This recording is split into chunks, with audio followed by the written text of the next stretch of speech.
Welcome to Small Arms Solutions. Today we're looking at the latest and greatest from LMT. This particular model is called the LMT CQB MLK, or MLOC. It's also the Mars lower receiver. Now, this particular model was introduced at SHOT Show.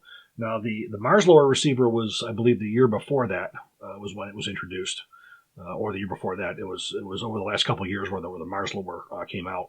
We're going to talk a little bit about that. But the upper receiver, what's really different about this than anything LMT's done in the past, this is an MLOC.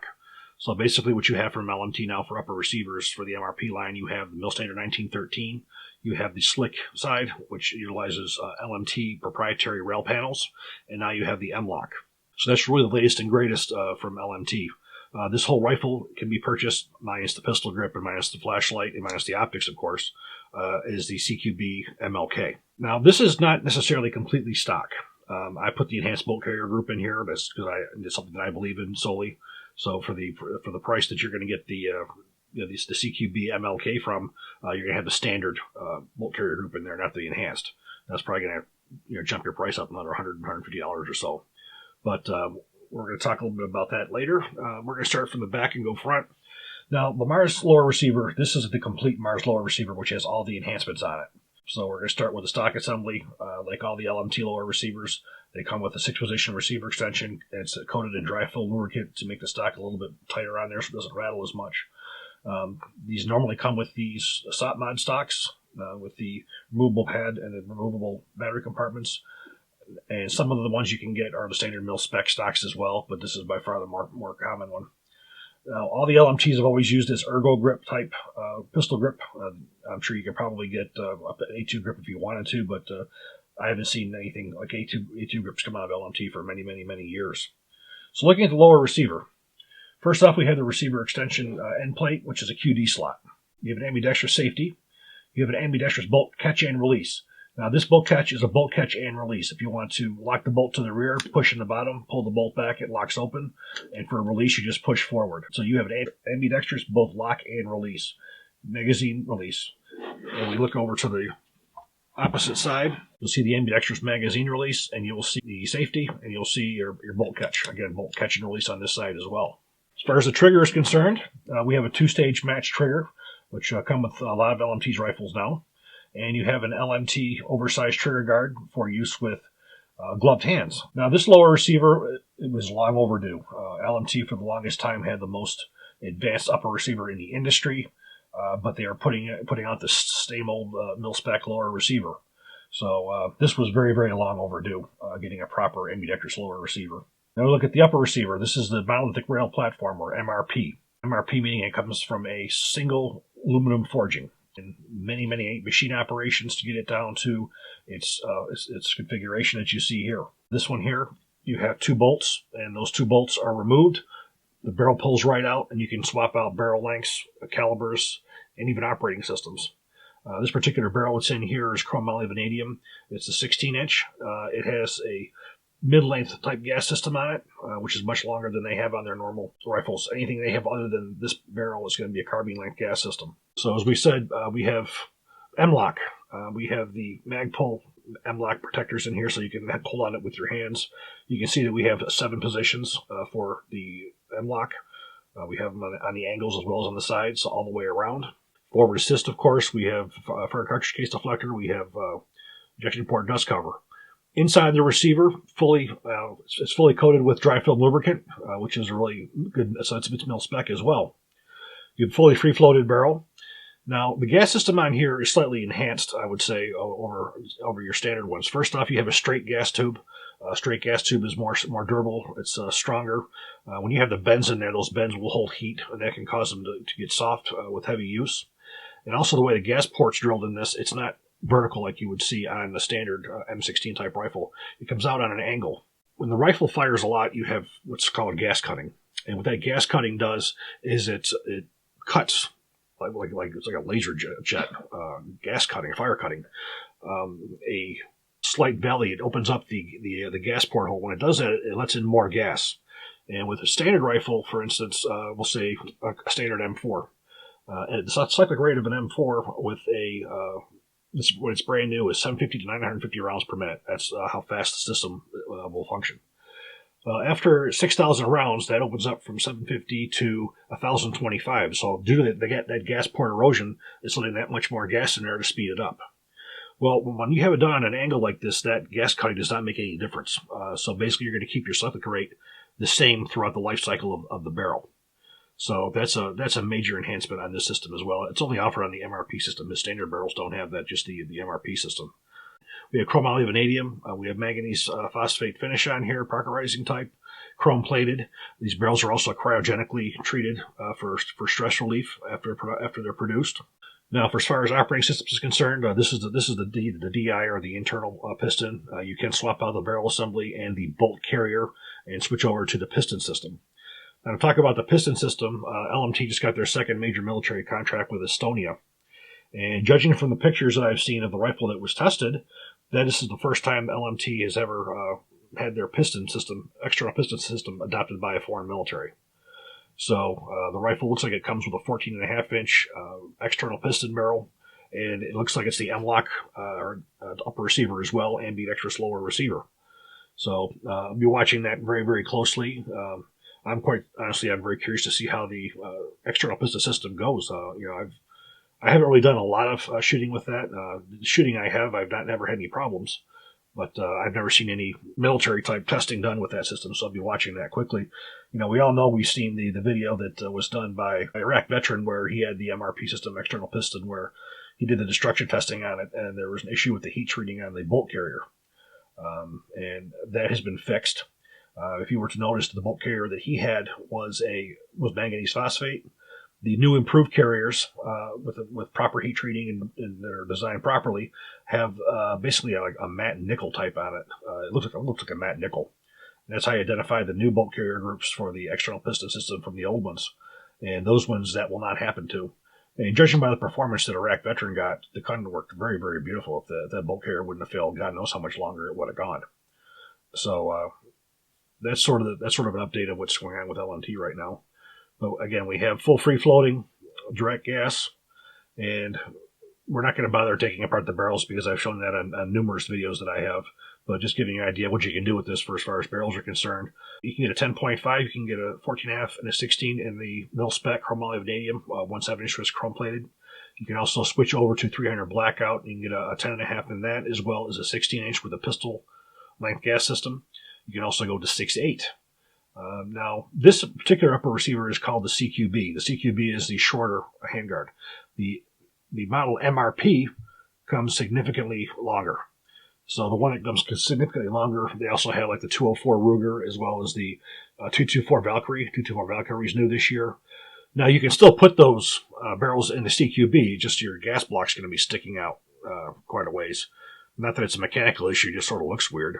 But this will take all those as well. Then you go back to the external piston. Go with a 16-inch 5.56, I think it's a 12.5 5.56, and you can get both of those either in 5.56 or 6.8. Those are the two that they make the external piston in right now. So what we're going to do now is we're going to take a look at the inside of the rifle.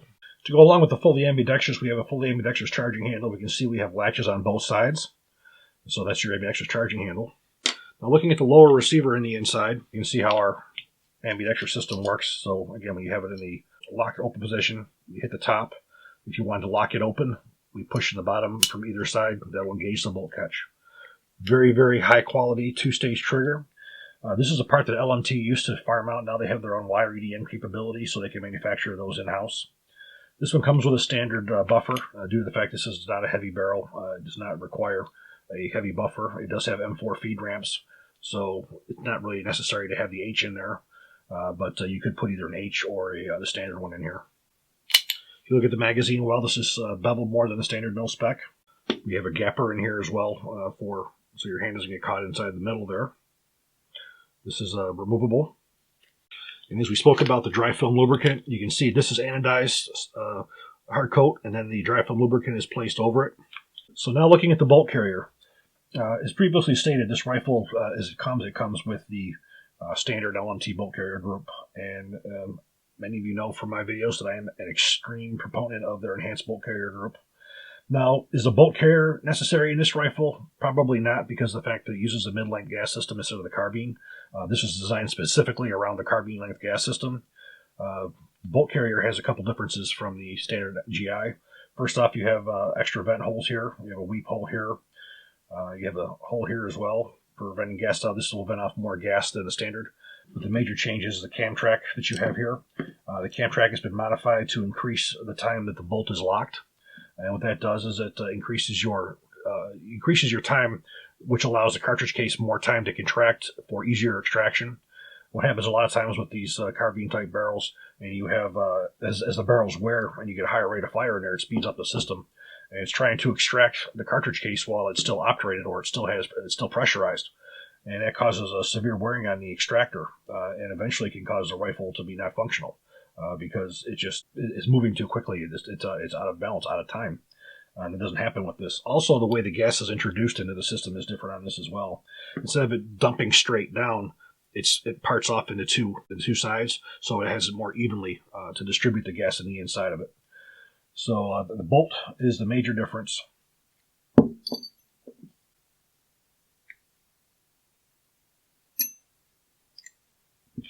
As we see here, we have a proprietary nickel finish.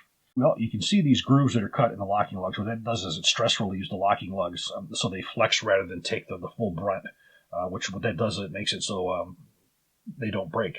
I've never seen an enhanced bolt with any locking lugs shear off of it. Same thing with the material. This is a proprietary material used by LMT, which is significantly stronger than the Carpenter 158 that's used on the standard.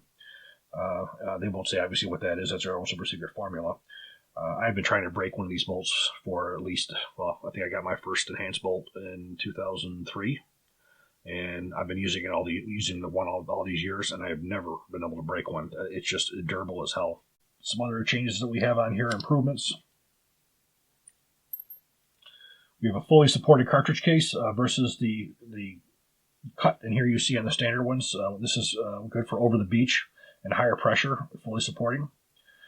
And you also see we have more material in here. This is extremely reliable. We have two extractor springs, and we have what's referred to as a lobster tail extractor. So instead of having the one spring, we have two. Now, the issue with the one spring is you have a very limited space in here for your compartment to put that extractor spring in. So you can only go so strong. There's not really anything that you can do. That's the length that you're going to have. So by having these two springs, you're putting more force, stronger springs, and it's happening on the rear. And that vastly increases your extraction force for reliability. Next thing on the extractor that you have here is you have a crud groove where all that, the brass shaving stuff can go, so it won't cause any problems with the movement of the extractor. And you have a significantly more durable extractor groove. Grabs into more of the cartridge case for reliability. So this bolt is an enhancement for any 5.56 system. This would be good for anything. It will give you a vast improvement over any bolt that's out there. If you've had a chance to take a look at my video on different bolt carriers, enhanced bolt carrier groups, you'll see that a lot of manufacturers who've done enhanced bolt carrier groups, they've gone after certain things. Nobody's gone after everything.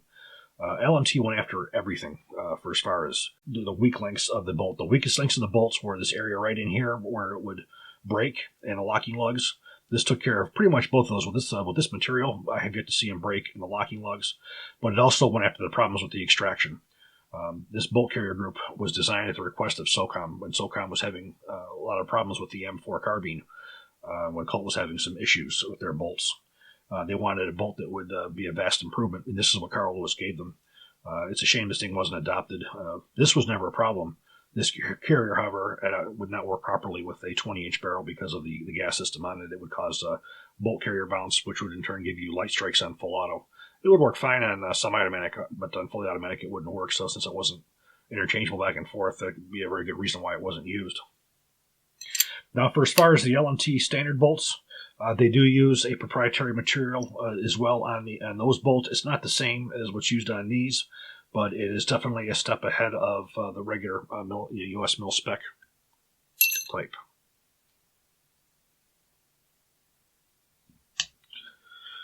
Now, when you look in here, you can see this gray in here. That's the dry film lubricant that's on there, which is a really good enhancement. Looking at the backup sights on here, these are LMT backup sights. Very much like the Knights, but they're even improved over that. You have ambidextrous windage adjustments knobs right here. You do have an L-shaped aperture on here for short range and long range, and it is adjustable for elevation in the rear here. So elevation for windage and elevation in the rear sight. If you look at the front, we have a standard A2 front sight post. This sort of resembles that more of like an HK type sight. It's larger. If you look at some of their prototypes, they're even larger than that. So even though this is larger, the original ones were a lot larger. These do not lock in place like some of the other ones do. Now, depending on how you look at that, that could be a benefit or it could be a setback. If you look at the U.S. military, most of the ones that they had did not have locks on them. However, if you look at Colt's later production, they were putting with locks because some of their customers were asking for it. Quite frankly, I've never seen it as being an issue, but who knows. For as far as QD points, you have 2 in the front, 1 in the bottom, and 1 on the left-hand side. Over here you have your screws for removal of your barrel. Continuous mill standard 1913 all the way in the top, and there's a big benefit of that. That's if I was to remove this optic and put it back on, I would not lose my zero. It would be a complete zero retention. Where if you have a handguard it's mounted to the upper receiver, like the Knight's Raz or something along that, just with the heat of the barrel, the way that's hooked up in there, that can have shifts in it because it's not nearly as durable. But by having this continuous 1913 rail on this completely monolithic upper, all your optics, when you put them on and off, enables you to have the full return to zero. Many of you have asked why you have these rails that are marked. The reason that they're marked that way is so if you were to take off your optic, you could put it on the exact same location. That's why those numbers are there. Now, I do have an insight flashlight on here. This is an LED, so it's a much stronger flashlight. This is pretty much my go-to rifle now. I've always had LMTs as my go-to rifle, but this particular one, this has just got every feature that you could possibly want on an external piston gun. It's got all the ambidextrous features. It's got the changeability of the barrel. To me, this is really an ideal rifle. For multi-purpose. I get that SBR, then I can put on the short barrels, put blackout in it. It's just as universal as they come. Now, the mounts I have on here are the Arms Inc. TITS mounts, but this is a DI optical 3-power magnifier, and we have a aim point patrol on the front here. As you can see, we have turning on here. It takes a AA battery. Wind engine elevation here. We do have a dust cover, and I also got a reflector guard on here too, so it doesn't reflect light. Reassembly.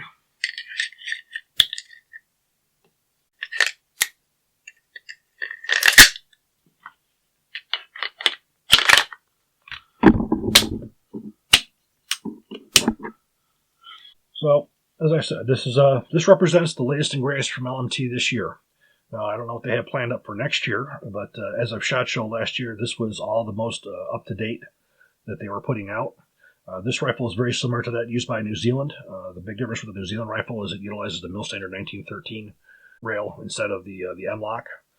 It's the same lower receiver, except theirs is fully automatic. These are battle-proven rifles. They're the more and more contracts that LMT gets, the more and more it's proving itself as a battle rifle. Now, we're not taking this one to the range. We're going to be doing a video coming up comparing this to the SR-15, putting them head-to-head, and to see how they work.